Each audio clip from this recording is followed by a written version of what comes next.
And now, it's time for another Dice Tower review with Tom Vasel. Hey everybody, I'm Tom Vasel, and today we're taking a look at a game called Free Radicals. The factions compete to awaken their power. It says on the bottom here it's an asymmetrical Euro strategy game. That is quite true. In this game, there are 10 different factions, and all of them play very differently. Do you like worker placement? One of these factions is worker placement. Do you like polyominoes? One of them's that. Do you like pickup and delivery? What do you like? There's even one that does like a hero adventuring thing. So you're all playing the same game, but you're playing it in a different way. Well, this isn't the first game to do this. Merchant's Cove came out earlier. We reviewed that, I think, later in last year, in 2021. That also had something very similar, where each player was kind of playing their own game and then working together on a main game. So this does it the same way. So if nothing else, when you play this game, if you're someone who likes to play new games all the time, you can play this 10 times and play a different game each time. What does that mean? Let me show you.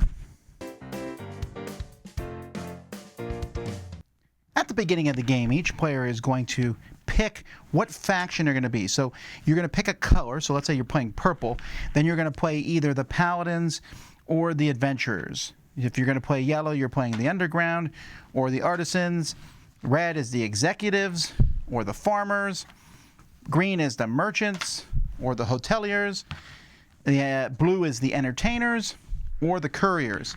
Depending on who you pick, you're going to get a sheet that explains, here's the Paladins, it explains how you do your setup, and it's going to also tell you everything that you're going to do on your turn. And each player has that. They also show you any extra pieces that you'll get. So for example, the Hoteliers are going to get a whole bunch of polyomino pieces. You're going to get all the cubes of your color. Although in this game, even if some players aren't playing, so if you have less than 5 players, all the cubes of the non-players are still put out in the game. In this game, you're all playing with this one long main board here.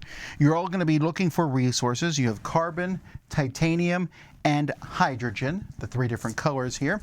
You're also all playing with this central deck of cards. And what players are, and then you also have these buildings that are out there. And all players are going to be taking actions and doing things on their own, but there's some basic actions that you can do. One of the basic actions is what's called awakening a building. So to do so, you have to play a card that you have in your hands, and it has to have one of your colors on it. So if I'm the green player, I could play this casino card. I then have to pay the cost for this building. So this, for example, this one here, it cost me 4 money, and then I'm going to get 6 victory points, and I can awaken the building. So I would put one of my cubes here to show that I now partially control the casino. And up to 2 players can have each one, although it's possible to get one building twice. More players can do it to get points. But the reason is, once a building has been awakened, other players have the opportunity to use buildings as one of their actions, and when you use a building, you do whatever it says here. For this says turn a resource in to move on the track, turn in 2 titanium to get 4 money. And whenever someone uses your building, you get one of their cubes. So you're trying to collect cubes of other players, and you get the bonus underneath it. So in this case, if I'm the yellow player and I use the casino, then green and red each get a coin, and they each get a yellow cube from me. And then I get to turn in 2 titanium for 4 money. And so all the different buildings here will allow different actions, but they can't be used until someone awakens them. Other actions will allow you to move on a favor track. When you move on a favor track, you can move anybody's cube. It doesn't have to be your own. You simply have to pay the cost at the top. You get the reward there, which is usually points. And if you move someone else's cube across this section here in the middle, you'll get bonuses, which is usually cubes of that player's colors, and the ability to draw more cards. So let's talk about an actual turn here, and I'm going to show you, this is one of the easiest factions to play, the Underground faction. So they come with this board here with these tokens showing different characters, a hacker, an activist, a broker, etc. You have a deck of cards, and you're going to start with a coin. They start with 2 titanium. They start with 2 cards from the main deck, 2 data cards. And then they have these Underground cards, and you're going to start with 5 of these cards. and at the end of your turn, you'll draw 4. So what you do is you're going to look and you're going to play through a turn sequence. It's printed here in detail. It's also printed a little bit more there on the board. And you're going to go through that one step at a time. The first thing, and this happens to everybody, if you have the prestige token, you get 1 point at the beginning of your turn. This will get pulled around. There's various actions that will give you the prestige token. Whenever you get it, you get a point. If you have it and you quote unquote get it, you get 2 points. After that, then, you're going to play all the cards from your hand. As you play each card, so here I play the Arbiter, for example, you will take the action on that space. So here this says I draw a card. That's what this symbol means. I draw a card and I can draw one from the top of the deck or one of the face-up data cards. If I do this one, I get a cube of any color I want. It can be even one of the player colors that's not in the game, so on and so forth. You play the cards. When I'm done, I can spend money, 2 money or 3 money, to upgrade one of my characters. And in the future, when I play one of their cards, I can take the first action. So this person lets me use a building. But now that I've upgraded them, I can also do a level 1 action. If I move them all the way up here, I can take a card from the pile, my discard pile, and put it right in my hand to play it. So you can pick, as you upgrade these characters, you'll have more and more actions that you can take with them. So that's how this one works. And then all the different actions that you do, which will be awaken a building, use a building, draw a card, get money, take the prestige token, upgrade a character, take resources, move on the reputation track, all different things, all the characters and all the different factions will be doing these same things. They're just done in a different way. This group happens to just play cards, but upgrades their cards. I'm not going to go over all 10 factions, but I'll show you a few other ones. The Paladins start with some workers here that are 4 squires and a Paladin. And on their first turn, they place them here and take the actions. On their second turn, they pull them off, but only the Paladin gets an action. Then you upgrade one of your squires to a Paladin. Then you place them all, get those actions, pull them back, now you get 2 actions. So it's kind of interesting, and if you like worker placements, that's who you'll pick here. If you play the farmers, you're putting little dominoes out on the board, and based on the groups that you put them in, you're going to get bonuses and you get to take actions multiple times. The hoteliers, this is the one that has the polyomino tiles, and those you get to place them. You'll play cards that place them, and you get to take an action depending on what area you place it in. If you fill the whole area, you remove them and get a bonus on the side. And then if you play the couriers, it's pick up and deliver. You'll have various goods that are all over the board that you can get, and if you pick up and deliver them, you're going to get bonuses, and you have to take the various actions. And that's half the factions. The other half also will do various things. The entertainers, where you'll be playing cards, and each turn the cards will give you actions, but also you're going to fill the backstage and the main stage to get bonus actions. At the end of the game, and the game's going to last 12 rounds, you use one player's cube to keep track of each round. You're going to do your final score. You're going to do that a couple ways. Whoever's the farthest on this track over here will get 7 points, and then 3 points for second. Whoever has the most cubes of other players' colors will get 7 points, then 3 points. Then you want to have a complete set of the other players' colors. So if I'm yellow, for example, for each complete set of other players' colors, I'm going to get 2 points. And then your leftover resources are some points. And whoever has the most points is the winner of the game.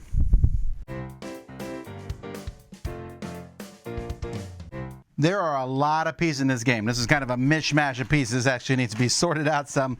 But you're going to have to bag and tag each of the different components. Like this one goes with one of the players, and then these tokens go with another player that pick up and delivery. I know what they are now because I played it enough, but you're going to have to keep each of them separate.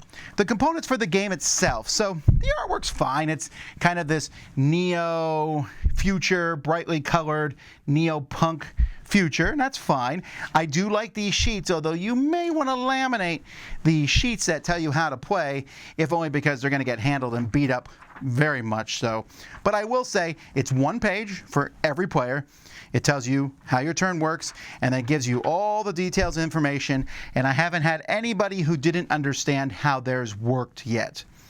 The components for the game are okay. I would complain a little bit. The buildings in particular are not too easy to figure out what they are.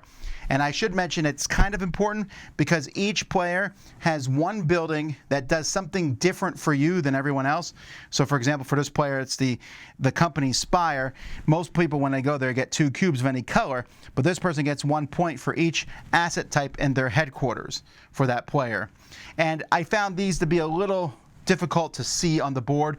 And when you play a card, you're like, which one is it? They have these weird black shapes at the top, which I think is supposed to make them easier to tell apart. I don't know. Also, I don't like the score track at all. You're moving these cubes along. They're often going to be in the same spot. Stacking plastic cubes is very difficult, and there's only a spot for one of them. That's felt like a weird thing. I didn't really care for that. And then another minor thing, on all the cards it shows this as white. You can see it right here. Hydrogen, you can see the 3 different colors. And this is yellow. That's kind of a pain in the neck. We kept forgetting all the time that this is white, not yellow. Other than that, I'm happy with the components. I thought the rules were well laid out, and it was easy to understand how to play.